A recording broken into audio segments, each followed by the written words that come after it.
Chapter 67, possibly the final trip around the Earth. Back on Earth, Nicole and Zami do make their way to Mike and Arvin's gravestone, followed by visiting the President and then Retron. Both Mike and Arvin's graves are close together because they are heroes of honor, alongside many servicemen and other figures. Both Zami and Nicole have a good visit, giving themselves some luck or a final goodbye if all else fails. Before going to the next destination, this is where they see an old awesome Atone coming around.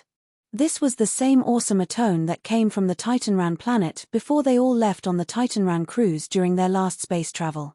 This does puzzle Zami and Nicole at first, and they wonder who is inside. It turns out to be Carpo, who has fairly good knowledge of piloting within his cruiser, surprising both Zami and Nicole, putting down their weapons. After a catch-up, this is where Carpo introduces them to Freccia, who is not only going to be the latest addition to the team but who is a result of the Titanran's cloning.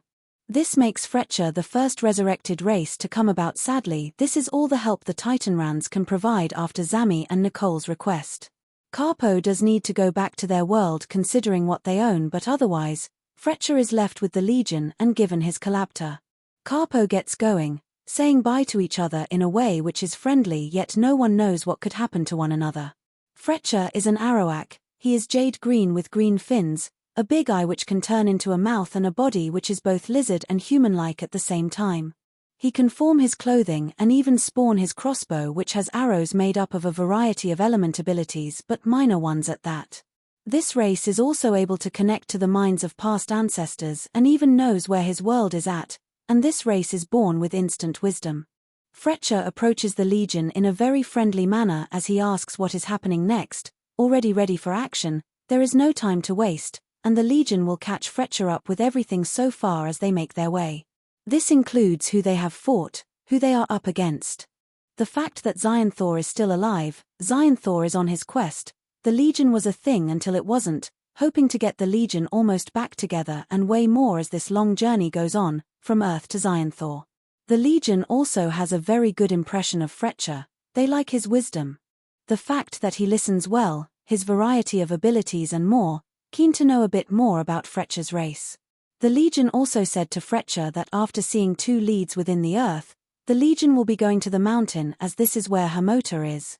Zami and Nicole know about Pod placing Hermota in the mountain.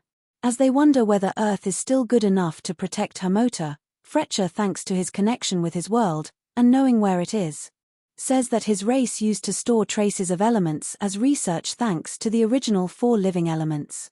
The building was designed to be a lethal trap if not know how to enter the building properly, making it a good defense against Xionthor, and the Legion likes this idea. After a good greeting between them all, they then all go and see the President, stating that Xionthor is not dead, he is on the move, and while the Legion can still be illegal, a collective must gather. Plus, the progress shall be made which the President agrees with, letting them off, and waiting to see if Retron will accept their help. Retron does arrest them without the Legion resisting arrests, and as the Legion requests help, despite servicemen giving them a menacing stare. Retron refuses, and he then aims to kill them, to get rid of them once and for all. And so, the fight begins. The servicemen try shooting at Zami and Freccia with deadly lasers, considering Retron wants the Legion dead. Yes, the President is around, but the Earth is such a shell of its former self that killing the Legion will do very little in the eyes of Retron. The Earth is already at such a low point. Zami and Freccia not only defend themselves and each other but also fight back against the servicemen without killing or injuring them.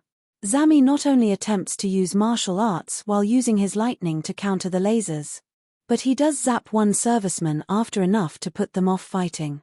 Even Freccia uses some harmless arrows like the vine-producing ones to rob the servicemen of their weapons and whack those servicemen lightly. Nicole and Retron's fight, on the other hand, however, are nearly a bloodbath. While Retron is fighting without standing on his crutch, he still uses it as a weapon, and he can handle a couple of steps within the one room they are within. Nicole had not only thrown her weapons aside to avoid killing, but she disarmed Retron from his sniper, encouraging them both to fight hand to hand, alongside some kicking along the way. So far, due to Retron's metal legs, this results in Nicole receiving the worst hits from Retron, losing the fight. Even Zami sees this at a point where he zaps Retron from afar. A light lightning strike from behind, giving Nicole a small upper hand. While Zami and Freccia manage to discourage all the present servicemen from fighting, they go and help Nicole. Freccia fires an arrow towards Retron's legs to produce a gush of air to knock Retron over. Zami pushes Retron away along with a minor zap, and Nicole delivers a kick to Retron's face. Getting that kick not only discourages Retron from any more fighting, but Freccia and Zami stand above Retron alongside Nicole. Nicole then takes the chance to belittle Retron, more reasonably. Nicole states all sorts like how Retron didn't let go of the past and him getting jealous all the time. This has all led to his downfall. Retron also knows that the president has let the Legion off thanks to Zami's quick exchange with Retron, whilst also showing recording proof from his collabtor. With Retron defeated, he then goes on to admit using the satellite to spoil the Legion's reputation across the stars. This does make the Legion question everything. The satellite situation now makes sense. But the Legion was told by a variety of sources that the criminal was caught due to being involved with the footage when Retron clarified that he was arrested for expanding it more throughout the internet. This Freccia did find interesting, seeing a fallen hero who is prioritizing his own goals instead of the public, with Retron seen as focusing on his rivals and own benefits first. Freccia hopes the Legion isn't like this, especially when watching both sides clash. Retron does look at Freccia with disgust, but he is mainly thinking about how Nicole and Zami took him down. This does make the Legion see Retron as a proper loser driven by jealousy, as Retron beats himself up. The Legion even asks for help from the servicemen, but they all decline. They don't want an easy death, they would prefer to focus on getting Earth back on track. The Legion tries and explain to the Legion that by joining them, not only will they be more useful but dying fighting against Xyanthor would be more worthwhile. But none of this appeals to the servicemen. These humans are so downtrodden and out of hope that they don't fancy dying in Xyanthor's hands, after the Legion explains the situation.